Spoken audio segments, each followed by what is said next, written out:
ao Podcast Etc., o seu podcast da tecnologia educacional e de tudo que envolve a área educacional. Aqui nós somos apaixonados por esse segmento e eu tenho certeza que se você está aí nos ouvindo, você também é um apaixonado. Hoje nós iremos trazer um assunto de extrema relevância, um assunto altamente delicado e um assunto ao qual tem que ser tratado agora, no começo do ano, para que você possa encontrar os caminhos para que você seja bem-sucedido no assunto que nós iremos trazer aqui hoje. E para falar desse assunto, o assunto na realidade é a saúde mental na educação. Tenho certeza que você já ouviu tópicos desse assunto. Hoje a gente vai mergulhar um pouco mais com a especialista Marcele Guedes e eu vou apresentá-la para vocês e desejar boas-vindas. A Marcele é uma especialista, ela é coautora da tecnologia MicroKids, além de ser professora e graduando em tecnologias educacionais, ela é contadora de história e aprendiz de comunicação não violenta. É um currículo extenso, uma pessoa que carrega aí uma bagagem de muitos anos na área educacional e tenho certeza que hoje ela vai trazer bastante conteúdo para enriquecer a sua vida e te ajudar no processo de saúde mental na educação, o professor e os nossos ouvintes. Marcele Guedes, muito bem-vinda ao nosso podcast. Obrigada, Marciele, obrigada a vocês pelo convite e pela presença aqui com a gente. Vamos lá, vamos conversar sobre a nossa saúde mental. Com certeza, eu tenho certeza que tem muitos professores que encaram ali algumas dificuldades dentro da sala de aula, até mesmo no cotidiano particular da vida deles, né? Porque ser professor, eu entendo que é um grande desafio, você tem que lidar aí com muitos desafios, não é? Sabemos. É isso aí. E pra gente começar o nosso podcast, pra gente dar play, né, no nosso bate-papo aqui, nós vamos falar da contextualização da importância desse tema, né? Porque às vezes, a saúde mental não é tão relevante, vamos aqui focar nos projetos, no que vamos desenvolver, e às vezes a saúde mental é o ponto mais importante na vida do professor e do aluno. E para a gente poder entrar nesse tema agora da contextualização e importância desse tema, Marcele, vamos entender a relevância e discutir a saúde mental na educação. Como a saúde mental dos estudantes e dos educadores impacta no processo de aprendizagem? Bom, Marciele e professores que estão acompanhando a gente, a saúde mental é fundamental em todo o nosso desenvolvimento. E eu quero dizer para você que dentro da educação, tanto para aluno quanto para professor, a saúde mental ou a falta dela pode fazer grande diferença. A saúde mental impacta diretamente na nossa concentração, no foco para o desenvolvimento de novas aprendizagens, no nosso desempenho de maneira geral socioemocional, nos nossos relacionamentos, e aí a gente pode colocar aqui os relacionamentos de pares entre alunos e alunos, entre professores e alunos e vice-versa, entre pares, professores e professores, né? Então, ela tem a ver com todo o nosso desenvolvimento geral. Você acredita que o professor que não está em plena saúde mental, ele tem dificuldades para poder desenvolver os seus projetos, as suas aulas e até mesmo planejar os seus conteúdos? Com certeza, acredito e tenho evidências disso, existem evidências, pesquisas e eu, dentro do meu trabalho, né, já desenvolvi projetos que perceberam isso, né, nos resultados. Isso impacta diretamente no desenvolvimento do trabalho do professor. Muito bom. Então a gente vai avançar, vamos mergulhar um pouquinho mais fundo sobre esse assunto, até para a gente encontrar esses caminhos ao qual você conseguiu encontrar para os professores, a qual você trabalhou, para que a gente possa ajudar também os nossos professores que estão nos ouvindo. E a gente vai falar agora dos desafios e pressões na educação. Quais são os principais desafios e pressões que os estudantes e os educadores enfrentam atualmente? Como isso afeta a saúde mental? A gente pode começar falando dos estudantes. Quais são os maiores desafios desses estudantes e depois a gente parte para os educadores. Ok, vamos lá. Os principais desafios que os estudantes encontram com relação à sua saúde mental são a carga acadêmica elevada, né? Nós oferecemos no nosso currículo uma extensa carga horária. São muitas disciplinas, são muitos conteúdos para desenvolver durante um ano letivo. Os alunos têm, às vezes, as dificuldades sociais, né? As realidades. Nós temos uma cultura diversa, né, no nosso país e essas diferenças culturais, as diferenças financeiras, às vezes resultados financeiros de uma vida não planejada, né, ou dificuldades mesmo que são encontradas aí no decorrer da vida, isso pode acarretar desafios e desenvolvimento de transtornos mentais para crianças em desenvolvimento, para adolescentes. Então, isso é muito real, né? E está muito próximo de nós. Grandes desafios que a gente encontra para manter o desenvolvimento de uma saúde mental equilibrada nos nossos alunos vem de carga acadêmica, né, muito extensa, muitas vezes pressão de atividades extracurriculares, a pressão por bons resultados em competições de exames que são fora do seu nível acadêmico, ali, esses exames externos, como o SAEB a gente teve o ano passado, como o Enem, né, que os alunos enfrentam. Então, esse tipo de pressão coloca uma carga muito grande sobre os nossos alunos. Os ingressos, né, nas universidades, a disputa por vagas na sua carreira, no início da sua carreira profissional, claro que ansiedade, níveis de estresse, quem nunca, né? Todo mundo enfrenta, Todo né, Marcele? mundo enfrenta hoje ansiedade. Você falou sobre a carga acadêmica sobre os alunos. Por que hoje existe essa questão de, sabe, ter tanto conteúdo a se passar para o aluno, a ponto de proporcionar a esse aluno, de uma forma errônea, uma carga acadêmica elevada e desenvolver nesse aluno ansiedade, a ponto de colocar a saúde mental dele em xeque? Olha, Marci e professores, a gente sabe que são necessárias, né?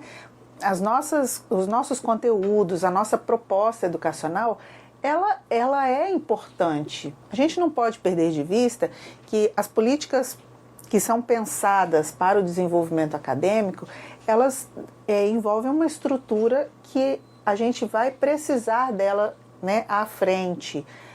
Na saída da adolescência, no início da nossa vida adulta, né, jovem adulta, para ingresso na universidade. Então, eu tenho que oferecer ao meu aluno uma vasta visão do globo aqui, do geral, né, de todas as ciências humanas, exatas, biológicas. Então, eu preciso mesmo estender um pouco o conteúdo. Acontece que, por conta das modernidades, né, por conta da nossa vida moderna, a gente enfrenta trânsito, a gente enfrenta crianças que precisam chegar à escola, digamos, às 7 da manhã, que às vezes tem que sair de casa às 5h30, por conta da distância, do trânsito que enfrentam. Eu já vivi essa realidade e eu sei bem como é isso. Exato. Então, assim, essa criança ou adolescente que precisa acordar muito cedo, às vezes não tem uma rotina em casa de sono, né, adequado. Então, tudo isso causa pressões que podem desestabilizar a saúde mental. Isso é bastante perigoso até, né? Mas a gente vai tratar ainda um pouquinho, né, eu acredito, que sobre como que a gente pode contribuir entre família, comunidade familiar, a comunidade escolar. Vamos lá. E vamos entender um pouco vamos falar dos professores. A saúde mental na educação como a saúde dos professores, dos educadores impacta no processo de aprendizagem. Você abordou um pouco dos alunos, né? A carga acadêmica, entre outros fatores. Eles têm que acordar muito cedo, é o cotidiano que é muito puxado. Eu mesma me identifico muito com o que você acabou de falar. Eu lembro que eu acordava muito cedo para ir para a escola e aí eu ia a pé, era muito longe para ir para a escola e chegava em casa também tinha que desenvolver uma série de atividades dentro de casa e eu cuidava do meu irmão mais novo.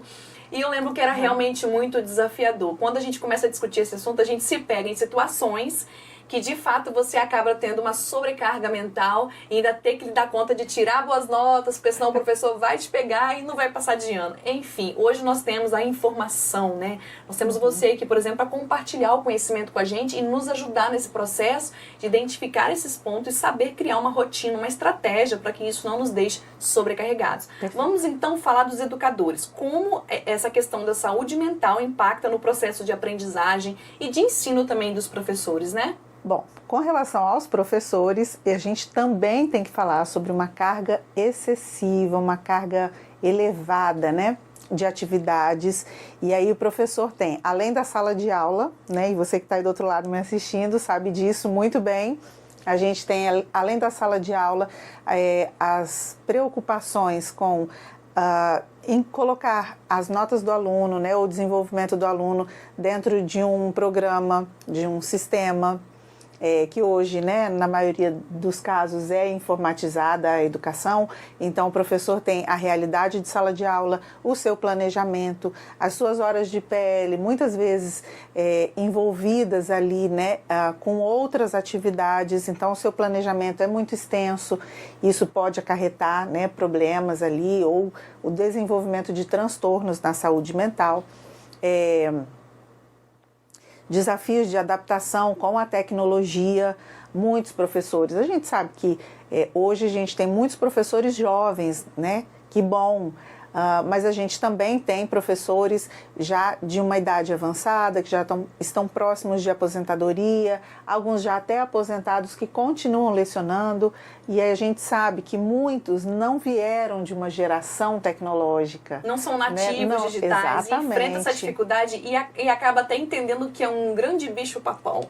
E isso gera, acho que acredito, uma ansiedade, né? Com certeza, gera ansiedade, gera preocupações, né? E nós aqui da Microkids estamos aqui exatamente para facilitar esse processo de introdução e de desenvolvimento da tecnologia, para que seja de uma forma leve, para que seja tranquilo, né? E que contribua também com a saúde mental dos nossos professores. Uhum. Eu queria dizer assim, algo sobre síndrome de burnout, que hoje tem sido muito visto. Há uma pesquisa recente da Unifesp que coloca para nós uma realidade muito preocupante. E eu vou dizer, foram pesquisados professores em todo o Brasil, né, tanto de escolas públicas quanto particulares. Essa pesquisa está publicada no ano de 2023, o ano passado, então ela é bastante recente, e constatou-se que 1/3 dos professores pesquisados já tinham desenvolvido alguns sintomas da síndrome de burnout. O que é a síndrome de burnout? Para quem não sabe, por acaso não saiba, né, que hoje muita gente já conhece, é uma síndrome que nos leva o ser humano a uma extrema exaustão, Os sintomas principais são extrema exaustão, despersonalização, quer dizer, você já não é quem você era, você já se desconhece, ou as pessoas ao seu redor desconhecem os seus comportamentos. Poxa, Marciele não era assim, Marcele não era dessa forma, né? E a gente começa a mudar. E a redução da nossa realização pessoal, algo que causava muito bem, de repente está estagnado ou retrocedendo. Né? E desse 1/3 da população, né, docente no nosso país que foi pesquisada, cerca de 87% era do público de sexo feminino. Então nós vemos aí que essa questão, né, que me preocupa bastante da gente dizer aí que a mulher tem carga tripla, carga dobrada, vou agora para a minha 3ª jornada. A gente precisa olhar para isso com carinho e olhar com cuidado, para que a gente não precise, né, perder a nossa qualidade de saúde mental em função das cargas de trabalho e, claro, as nossas cargas sociais que, né, envolvem ali os nossos papéis diversos. Eu concordo com você, Marcele, realmente o dia a dia que a gente vive hoje exige que a gente seja bom em tudo. Além de exigir que nós sejamos bons em tudo, nós também temos que ser rápidos. Então você precisa ser bom e ser rápido, porque o mundo parece que agora ele está andando tipo a 100 por hora, não é? Isso acaba gerando de fato uma certa ansiedade, porque eu concordo que essas pesquisas tenham apontado as mulheres como as principais vítimas dessa questão de não ter saúde mental, justamente porque a gente lidar com muitas questões emocionais, né? A mulher ela é muito emocional, além dela ter a trajetória do trabalho, além dela ter o marido, o filho, a casa, toda aquela história que a gente já conhece, que a maioria, grande parte das mulheres brasileiras enfrentam e que nós precisamos vencer. E o fato de você ter falado que nós precisamos de fato olhar com carinho é perceber qual que é a área da nossa vida que a gente tem dado muita atenção e tem descuidado de outras. Que às vezes você dá tanta atenção para uma área e descuida de outras, acaba te gerando essa questão da ansiedade. Eu tô falhando nisso, tô falhando naquilo. É claro, é difícil trazer um equilíbrio para tudo, mas quando você tem a consciência da saúde mental e de como você pode trazer o equilíbrio para isso, eu acredito que fica mais fácil de lidar. Faz sentido isso, Marcele? Com certeza. faz sentido e é o que a gente precisa buscar, né? Faz tanto sentido que a gente precisa alcançar e encontrar estratégias mesmo, né? Porque cada um de nós vai ter a sua estratégia. Então, para o relaxamento de um momento em que você está sob pressão profissional, você vai ter uma estratégia para encontrar o seu equilíbrio. Marcele vai ter uma outra estratégia. O professor Antônio, que está aí do outro lado, né? Cada um de nós tem a sua estratégia. E o importante é a gente encontrar essas estratégias que possam nos salvar ali nesse momento de pressão. Da nossa rotina, né? Isso, e manter a nossa saúde mental bacana. Bacana demais. É isso, Marcele. Obrigada por você compartilhar o seu conhecimento conosco. Vamos então continuar, vamos mergulhar um pouco mais fundo. Se você está gostando do nosso episódio, do nosso conteúdo sobre saúde mental, por favor, deixa aqui nos comentários. Comente aqui, alguma experiência que você já tenha vivido, onde você precisou de dar atenção a essa área da sua vida, como que isso impactou dentro de sala de aula, no seu desempenho como professor. Se você já percebeu algum aluno com a questão do desequilíbrio por estar sobrecarregado, compartilha conosco suas experiências. Também não deixe aqui de curtir esse podcast, compartilhar esse vídeo com um professor que precisa aqui desse conhecimento e, sem dúvidas, né, se inscreva no nosso canal, nos siga nas redes sociais, porque eu quero muito ter um relacionamento com você. Nós aqui da MicroKids queremos muito compartilhar experiências com você e assim nós crescemos juntos. Bom, Marcele, nós vamos continuar aqui o nosso podcast e agora a gente vai mergulhar um pouquinho mais fundo. O bom do podcast é esse, que cada vez que a gente adentra um pouco mais os assuntos, mais delicado fica e mais a gente aprende, não é? E a gente vai falar um pouco agora das estratégias para promover a saúde mental. A gente falou aqui dos problemas, do que causa, às vezes a jornada muito exaustiva, às vezes muitas demandas, às vezes questões particulares também que nos desestabilizam, nos desequilibra. Então agora nós vamos abordar aqui estratégias para promover essa saúde mental. Como eu consigo alcançar esse lugar? Como eu consigo abrir a porta da saúde mental, entrar neste quartinho onde ela mora e permanecer lá, que eu tenho certeza que muita gente ali está ansioso para ouvir as suas experiências. Diante desses desafios, quais as estratégias podem ser adotadas para promover a saúde mental na educação especificamente? Como que o nosso professor pode conseguir desenvolver a saúde mental na área específica dele, na área escolar, que é o que a gente aborda aqui hoje? Ok, vamos lá. Uma estratégia que, para mim, é fundamental a gente estabelecer lugares de diálogo, estabelecer que os nossos ambientes de vivência sejam ambientes onde a gente promova o diálogo, o ouvir, a escuta é extremamente importante, porque a gente acredita que num relacionamento onde eu construo com, né, relacionamentos a gente constrói com. Eu não posso só falar o que eu tenho desejo ou o que eu penso, eu preciso escutar também. Então, quando eu escuto ou quando eu sou escutado, quando eu tenho do meu interlocutor ou do meu parceiro de trabalho, do meu aluno ou do meu professor, enfim, nesses relacionamentos todos que a gente está abordando aqui dentro da educação, do ambiente educacional, quando eu tenho um ambiente de escuta, eu já estou promovendo uma estratégia que me encaminha para um lugar de saúde mental um pouco mais equilibrado, porque a gente sabe que por que existem guerras, por que existem conflitos, por que existem confusões? Acredito que pela falta de diálogo, Falta de diálogo. A gente poderia resolver muitos e grandes problemas se antes deles chegarem onde chegaram, tivesse havido diálogo. Então, estabelecer lugares, espaços onde a gente possa dialogar, ouvir e ser ouvido, de fato, é muito importante.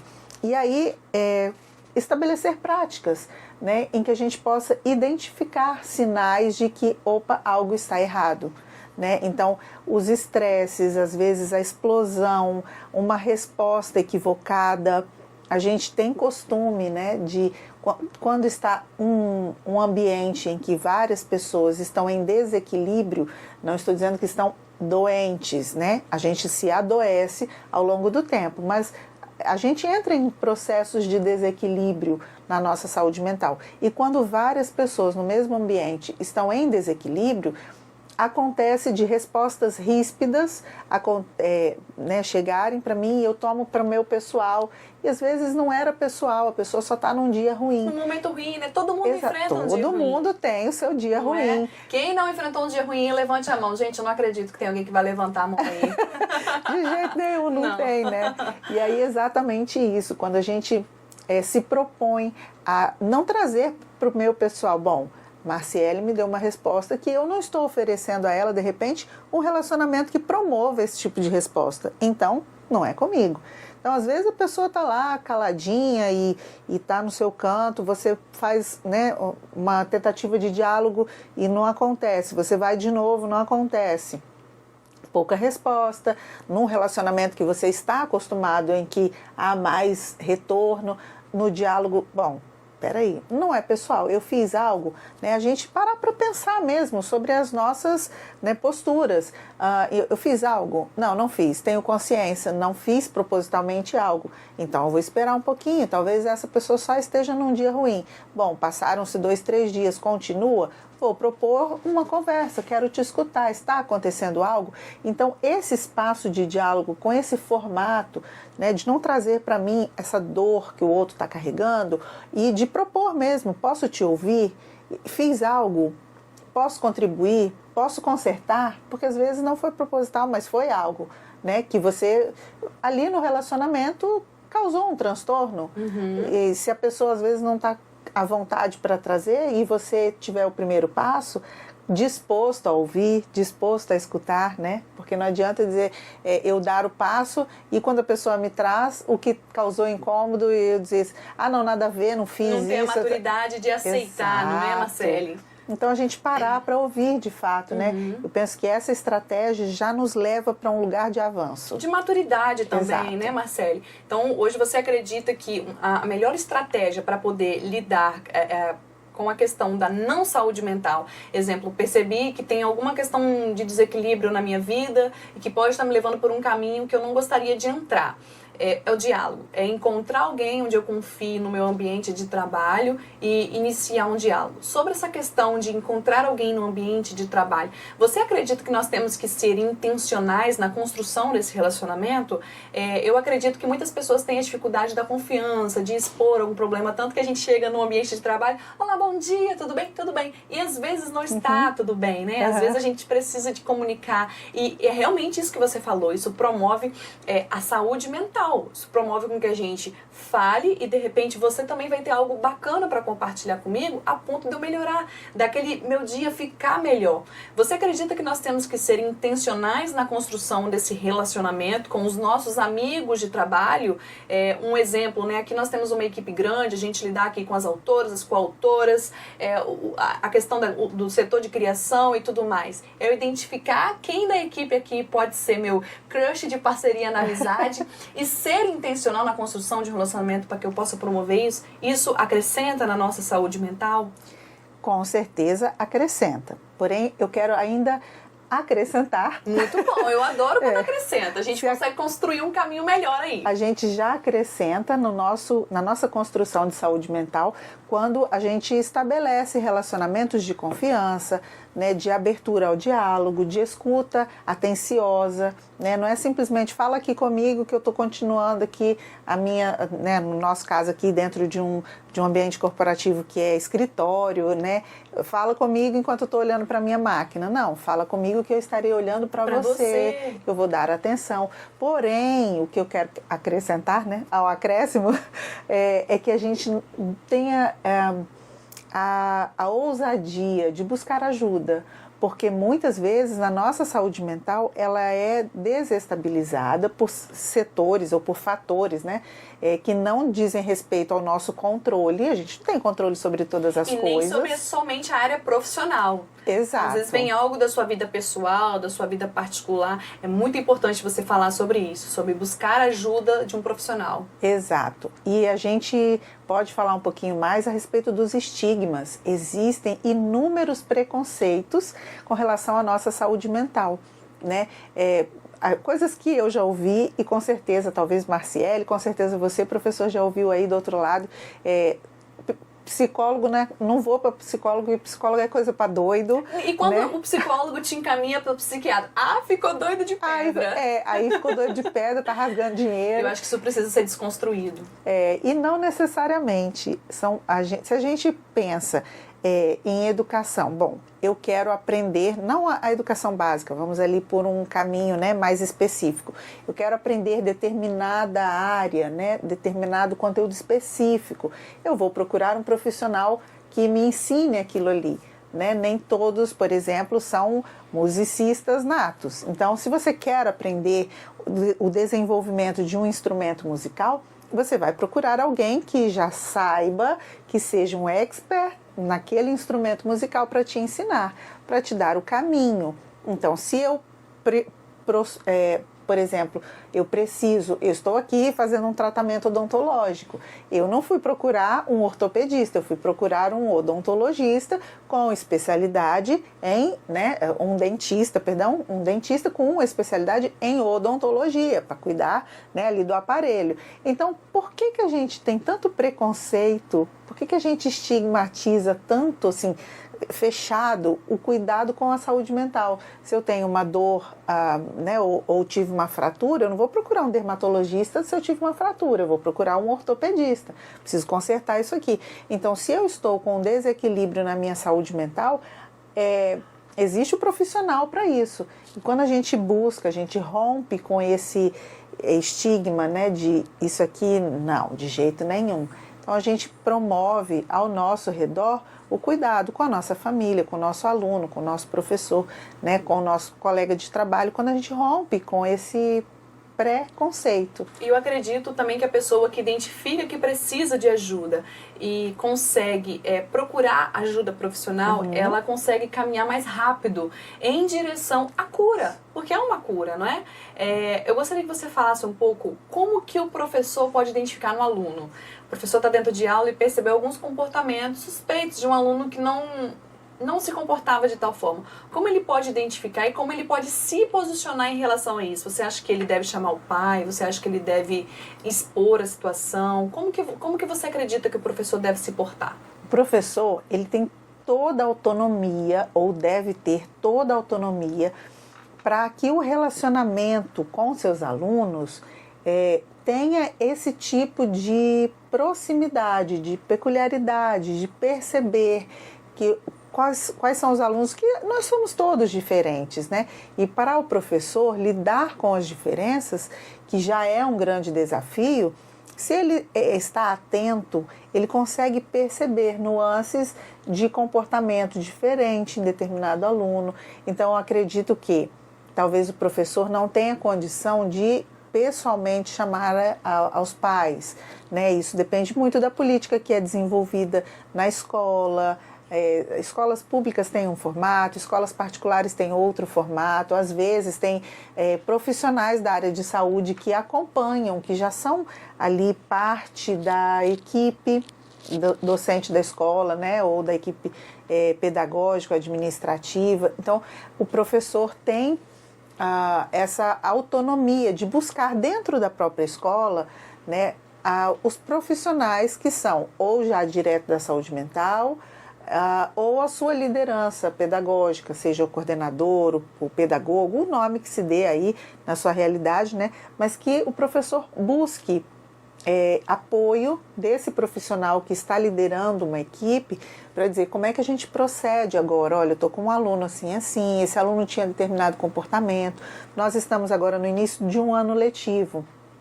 Talvez você esteja aí recebendo uma turma nova, mas procure estar atento, né? Assim, o que eu procuro dizer, é o que eu tenho, né, para compartilhar. Procure estar sempre atento nos comportamentos gerais. Talvez o seu aluno que está chegando agora para a sua nova sala seja um aluno que está com um comportamento quietinho, calminho ou recluso no seu espaço, e depois ele desenvolva um outro comportamento mais expansivo, um pouco mais alegre. Então, possivelmente tenha acontecido algo positivo. O contrário, também esteja atento, né, para que o professor busque rápido solução. Às vezes, as famílias têm né, pai e mãe, né, ou os cuidadores, eu coloco aqui pai e mãe, mas, né, podem, famílias que existem em vários formatos, os cuidadores, né, da criança e do adolescente estão envolvidos lá com a vida profissional, terceirizam, né, por necessidade, e não quero ser leviana aqui de determinar como deve funcionar ou não cada realidade familiar, mas às vezes a educação é terceirizada, né? O cuidado com a criança e o adolescente é terceirizado em detrimento da vida profissional lá dos pais. E isso é necessário, mas às vezes não estão enxergando, porque quem está cuidando nessa terceirização não tem capacidade para trazer esse feedback, para trazer como é que está esse desenvolvimento. Então, quando o professor se une à comunidade familiar nesse aspecto, ele pode contribuir grandemente para que esse desequilíbrio na saúde mental dessa criança, desse adolescente, não parta para um crescimento ou para uma desordem. Um desequilíbrio, ok, a gente conserta rápido. Uma desordem ou um transtorno na saúde mental já fica um pouco mais complicado, mais complexo de ser resolvido. Entendo. Muito, muito bom você trazer esse parâmetro para os nossos professores, para que eles saibam como se portar diante de uma situação que pode vir a ocorrer, né? Nós estamos sujeitos a tudo isso. Marcela, a gente vai avançar um pouquinho mais, a gente vai falar das experiências e boas práticas que você já vivenciou. Acredito que nessa sua jornada como professora, você também é contadora de histórias, você também é coautora aqui dos projetos, etc., que escreve junto aqui com as autoras da tecnologia MicroKids. Acredito que você já tenha boas experiências, boas e ruins, né? A vida da gente coleciona isso daí. Mas acredito que você tenha boas experiências para compartilhar com os nossos professores das suas experiências vividas nesse sentido, né? Compartilha com a gente experiências ou boas práticas que você tenha visto na promoção da saúde mental na instituição de ensino. Na época em que você era professora, algum método de saúde mental ao qual você conheça e tenha aplicado e que você viu que tinha relevância e que tinha efeito, que era um remédio. Compartilha com os nossos professores essas experiências. Para você que não sabe, nós estamos no estado do Espírito Santo e há um município aqui da região metropolitana onde eu trabalhei e desenvolvi um projeto que foi muito gostoso e que eu guardo no meu coração, né, com muito carinho, porque nós trabalhamos ali com a abordagem da disciplina positiva, né, para os professores, que é uma abordagem que trabalha não punitivamente, né, a gente trabalha com não punição, e a abordagem da comunicação não violenta, que para mim é muito especial. Por quê? Na comunicação não violenta, eu promovo entender, né, diante de uma situação, entender os meus sentimentos, o que eu estou sentindo diante de determinada situação e expressar-me positivamente e claramente a respeito das minhas necessidades para a construção de um relacionamento melhor. Então, com essa abordagem, a gente trabalhou várias atividades com os professores e aí os resultados nos mostraram que houve uma melhora na saúde mental dos professores, num processo, né, de relaxamento, de construção mais efetiva dos relacionamentos entre pares e com os seus alunos. E aí, automaticamente, o resultado vem para os alunos. Se o professor está bem, não tem como o professor estar muito bem e seus alunos estarem mal, não receberem sentido, né? Esse benefício. Então, o resultado foi, né, que a escola nos passou, é de que houve uma melhora, né, no desenvolvimento dos alunos em relação, né, depois que os professores estavam mais bem cuidados. Então, esse foi uma experiência que me marcou muito positivamente. Você acredita que se os professores hoje envolver os alunos numa questão de arte, você acabou de comentar que foi uma questão utilizada, um método utilizado, né, para poder promover a saúde mental, né? Envolver os alunos na elaboração de artes, em contação de história, musicalização. Eu não sei quais as faixas etárias do ensino esses métodos são abordados, mas você acredita que a utilização desses métodos promove a saúde mental não só dos alunos, mas também dos professores? Com certeza. Acredito que em todas as faixas etárias a gente pode aplicar essas abordagens, Você citou a contação de histórias, né? E a contação de histórias, ela me promove, ela me coloca num lugar de lidar com as minhas emoções, né? Porque num conto eu trabalho símbolos, então o meu interlocutor, a pessoa que está lá do outro lado, independente da sua idade, ela vai pegar para si os símbolos que estão contados naquela história e vai aplicá-los isso tudo é no inconsciente, né? A gente não percebe muitas vezes. Não, é visível olho nu, né? Porque os sentimentos, eles se sentem, eles não se veem.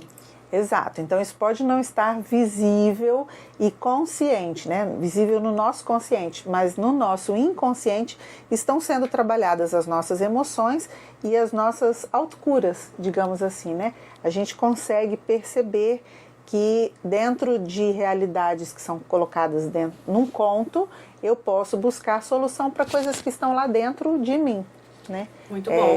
Muito bom, Marcele. Olha, excelente conteúdo. Tenho assim, a plena convicção que os professores aí do outro lado estão absorvendo bastante e tenho certeza que muitos insights, muitas ideias já fluíram aqui do nosso podcast, da tela. Quando você fala, eu imagino algumas ideias subindo assim na cabeça dos professores para eles poderem implementarem dentro de sala de aula, até mesmo fazer o seu planejamento para esse ano de 2024, que está começando, e a gente tem trago aqui bastante conteúdo para que você, professor, realmente comece o seu ano de 2024 com o pé direito, trazendo muitos métodos, muitas abordagens diferentes, que vai proporcionar saúde mental, criatividade, resolução de problemas para os seus alunos. A gente vai prosseguir, e antes da gente partir para a conclusão, eu quero te perguntar, Marcele, qual que é o papel da família e da sociedade nesse contexto, né? Como a família e a sociedade podem contribuir para a promoção da saúde mental na educação? O que a família e a sociedade têm a ver com essa tal saúde mental? Fala isso aí pra gente, né? Desconstrói isso daí pra gente. Então, vamos lá. Eu acho que esse talvez seja o ponto importante do nosso bate-papo. Mas Marciele, o melhor a gente deixa pro final. É o ponto mais importante na minha visão, é claro, né? Porque eu acredito numa educação que não acontece só dentro da escola. Aliás, eu acredito que a educação acontece antes de a gente existir como escola. Porque faz parte da estrutura familiar a educação, começar a educação. Nós, na escola, contribuímos para que essa educação avance e nós contribuímos, na verdade, com a educação formal, com a instrução formal. Então, eu tenho plena convicção de que a contribuição da família é muito importante. Quando a gente estabelece essa comunicação aberta, o meu aluno ele não consegue ter confiança, muitas vezes, porque ele não aprendeu em casa, né, lá na sua família, no seu berço familiar, que existe um lugar de confiança, de diálogo, de poder expressar livremente, com respeito, os meus sentimentos, as coisas que eu penso. Então, quando a família já estabelece esse espaço de diálogo, esse aluno vem para a escola mais confiante. Esse professor pode ter um relacionamento mais tranquilo com o aluno. Como é que a sociedade pode contribuir com isso? Né? Promovendo ações, promovendo programas, campanhas que beneficiem o crescimento dessa nossa proposta de saúde mental dentro de todos os nossos âmbitos. Quando a família propõe lá apoio emocional, eu não deixo meu filho sozinho, quando eu apoio, quando o meu filho está passando por um momento difícil e eu, como família, estou cuidando dele, a sociedade contribui com isso e o relacionamento lá na escola está mais propício à saúde mental, tanto do meu filho, quanto dos seus pares, quanto com seus professores. Todos esses sentidos aí da saúde mental e algo que eu penso ser muito importante a gente frisar, a questão dos limites, né? A gente percebe hoje, assim, claro que, né, isso faz parte da nossa realidade cultural, né, o acesso às tecnologias. Porém, quando eu deixo livre isso em todas as idades, né, eu promovo muito cedo competição, eu promovo muito cedo a distorção da visão pessoal, porque o meu filho né? E aí estou falando enquanto família. Se eu não limito em casa o meu filho com acesso muito tempo às tecnologias e redes sociais, ele está exposto, né, a uma comparação com a vida de outras pessoas, que às vezes é só um recorte pequeno que aparece. Infelizmente, isso é um reflexo negativo. Sim. A gente vai para as telas e começa a se comparar. Isso também diz respeito às nossas crianças, né? Então, nós somos totalmente responsáveis pela saúde mental dos nossos pequenos, dos nossos filhos, adolescentes, enfim. Eu, por exemplo, posso compartilhar uma experiência da minha filha. Tem um canal no YouTube ao qual ela gosta de assistir, né? As crianças chegam numa idade que gostam de assistir, onde eu estava até discutindo com meu marido que, meu Deus, esse canal do YouTube, a pessoa tem 3, 4 filhos e o canal ele é muito bem elaborado, né? Um canal muito bem criado. A mãe dessas crianças dedicou a vida para construir esse canal, que eu acho muito legal, né? Uma forma de empreendedorismo. Mas as crianças do canal são crianças, assim, você percebe que são crianças com condições financeiras muito boas. Os brinquedos utilizados nesse canal são brinquedos assim de alta performance. São brinquedos que a gente não encontra nas lojinhas de brinquedo que a gente vai ali no shopping. São brinquedos importados. E aí a criança vê aquilo na tela e começa a comparar com aquilo que ela tem em casa ou com aquilo que os pais não podem proporcionar, gerando nela uma insatisfação porque ela não pode alcançar tal coisa. Então, acho muito relevante você abordar esse assunto sobre as telas, né, e como que isso pode ou não influenciar na saúde mental, porque isso é de grande relevância não só para pais que provavelmente estão nos assistindo, mas também para os professores perceberem esse comportamento. Às vezes é um aluno que está dentro da sala de aula, não consegue prestar atenção no professor porque o celular não deixa, né? Não sei, professor, se você vive aí essa experiência aí dentro da sala de aula, mas eu acredito que não, isso não tem acontecido nas salas de aulas do Brasil. Tomara que não. Isso aí, Marcele, que você falou, né? Gente, é Marciele e Marcele, que dificuldade, não né? Não, mas no final tá tudo certo.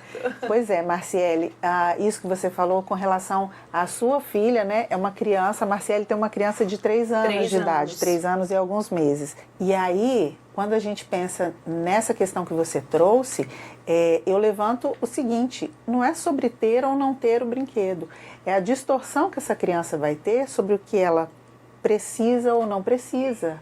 Né? É um constrangimento que pode vir a causar depois um transtorno na saúde mental por conta da comparação. Então, estabelecer limites, e eu não estou falando de limites de isso aqui pode ou isso não pode, limites rígidos de criança não pode de jeito nenhum tela. Isso aí está dentro das realidades familiares, cada um decide sobre a sua. Mas quando a gente estabelece rotinas saudáveis que promovam ali, entre o uso de telas, atividades físicas, né? Atividades que a criança tenha também estímulos sensoriais, isso tudo faz parte da construção de uma saúde mental saudável, né? Claro que se eu estou falando saúde, né? Mas a construção de que essa criança se desenvolva com saúde mental. Então, que ela esteja saudável em todo o seu desenvolvimento, incluindo a saúde mental. E algo que para mim é muito, muito importante é a questão da redução dos estigmas, né? Isso contribui muitíssimo para que a gente tenha estrutura sólida na nossa saúde mental.